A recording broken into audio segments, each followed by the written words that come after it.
Hi అండి, welcome to our channel. ఈరోజు special మలబద్ధకాన్ని తగ్గించి మరియు ఈజీ డైజెషన్ చేసే, అంతేకాదండోయ్ స్ట్రెస్ను మరియు నిద్రలేమిని తగ్గించే రెసిపీ పొట్లకాయ కర్రీ. కావలసిన పదార్థాలు: పొట్లకాయ 1, ఎండుమిర్చి 2, కొత్తిమీర తగినంత, కరివేపాకు తగినంత, ధనియాల పౌడర్ 1 టీ స్పూన్.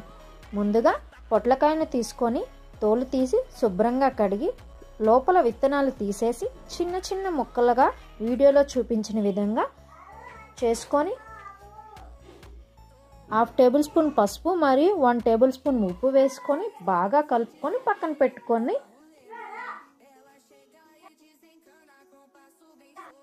స్టవ్ వెలిగించి ఒక కడాయి పెట్టి 1.5 టేబుల్ స్పూన్ ఆయిల్ వేసుకొని ఆయిల్ హీట్ అయ్యాక ఆవాలు, జీలకర్ర, పచ్చిశనగపప్పు, కొంచెం కరివేపాకు వేసుకొని 2 ఎండుమిర్చిని 4 ముక్కలుగా చేసి వేసుకోవాలండి.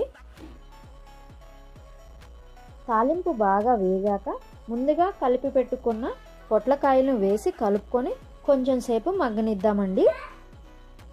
కొంచెం సేపు మగ్గాక 1/2 టేబుల్ స్పూన్ ధనియాల పౌడర్, 1 టేబుల్ స్పూన్ కారం వేసి కలుపుకొని సాల్ట్ చెక్ చేసుకొని